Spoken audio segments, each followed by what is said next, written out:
हूँ कि अब रास्ते में हम अभी आ रहे थे, मेरा धोलिया डेर आने का पहली बार काम पड़ा है। तो मैं इतना ही अभी बात रास्ते में हमारे ड्राइवर साहब भी यही बोल रहे थे कि मैडम अटे नीचे गाड़ी उतार देना तो ठीक बच जाए। तो आप ये देखो, सबको सोचने की जरूरत है कि विकास कहाँ तक पहुँचा है, हमारे खींवसर का नाम कहाँ तक पहुँचा है। विकास खींवसर में चारों तरफ हो गया है, सड़क इतनी अच्छी बनी हुई है कि आसपास के जो भी विधानसभा उठा के देखोगे वहाँ ना तो सड़कें हैं, ना लाइट है, ना पानी है, कुछ नहीं है। लेकिन अपने खींवसर का विकास जिस तरह से हुआ है उससे बीजेपी और कांग्रेस दोनों के पेट में दर्द हो रहा है। अभी ये पृथ्वी जी बता रहे थे कि नेत्रियां घबराने में कोई वो इसलिए घबरा रही है कि वो तो बहुत बड़े राजनीतिक परिवार से आती है। मेरा परिवार तो ससुर जी से शुरू हुआ था, पीछे आपके एमपी साहब हैं और अब इन्होंने खड़ा किया है। मैं कोई वैसे किसान की बेटी हूँ, उनको ये भी अपच है कि कैसे ये किसान का बेटा आगे आ गया, कैसे ये किसान का बेटा एक पार्टी बना के लड़ाई लड़ रहा है। इनको आपने ही ये संघर्ष करना सिखाया है। खींवसर की जनता ने जो बनाया, शुरुआत खींवसर की जनता ने की थी।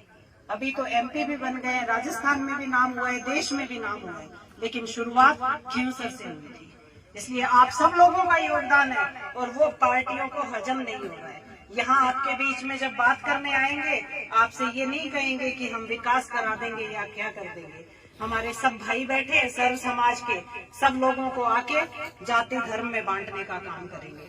जैसे कोई भी जाति को उठा के ले आएंगे, कभी मंत्री जी ले आएंगे, कभी कोई ले आएंगे, सबको वर्गलाने का काम करेंगे। लेकिन वो सिर्फ 13 तारीख तक। पहले भी खींवसर की जनता ने जवाब दिया था, जब कांग्रेस की सरकार थी और नारायण जी ने चुनाव लड़ा था, उस समय भी जनता मजबूत रही थी कि भाई, उस समय भी मंत्री गली गली घूम रहे थे। अब तो मुख्यमंत्री जी भी 2-2 बार आ रहे हैं। खींवसर की जनता की ताकत है कि 15 दिन में मुख्यमंत्री को 2 बार दौरा करना पड़ रहा है। मैं आपको इतना ही विश्वास दिलाऊंगी कि आप घबराए नहीं। 13 तारीख तक मजबूती दिखानी है और 13 तारीख को राष्ट्रीय लोकतांत्रिक पार्टी के पक्ष में ऐसा मतदान करना है कि सरकार घबरा जाए कि अब ये बेटा आपका भाई और आपका बेटा ये किस तरह से दुगनी ताकत से आपके लिए लड़ाई लड़ सकेंगे। आप ताकत दोगे तो एक अच्छा संदेश जाएगा कि पार्टियों की गुलाम खींवसर की जनता तो नहीं है। कम से कम आज जो उपचुनाव हो रहा है वो सब 6 की 6 हार मान के बैठ गए कि 6 में तो हार जाए तो कुछ नहीं, लेकिन खींवसर जीतना जरूरी है। तो ये खींवसर की जनता को भी समझना है कि चाहे कहीं कोई जीत जाए हार जाए, हमें कोई मतलब नहीं है, हमें खींवसर जीतना है।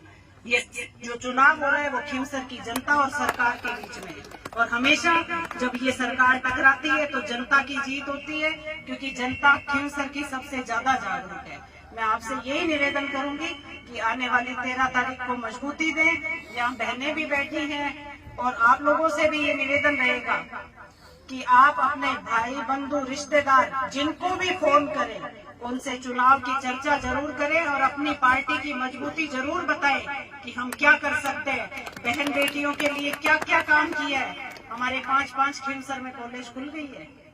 जहां शिक्षा के नाम पे कुछ नहीं हुआ करता था, वहां शुरुआत जब से की उसके बाद 5-5 कॉलेज खुल गई है। और अभी आज सुबह से एमपी साहब घोषणा करते जा रहे हैं, तो हमारे हर क्षेत्र में खींवसर आगे बढ़ेगा। लेकिन आपको शर्त ये है कि खींवसर में अगर विकास इसी रफ्तार से चलाना है तो कड़ी से कड़ी जोड़नी होगी और राष्ट्रीय लोकतांत्रिक पार्टी को फिर विजय बनाना होगा, नहीं तो हम फिर से 40 साल पीछे चले जाएंगे।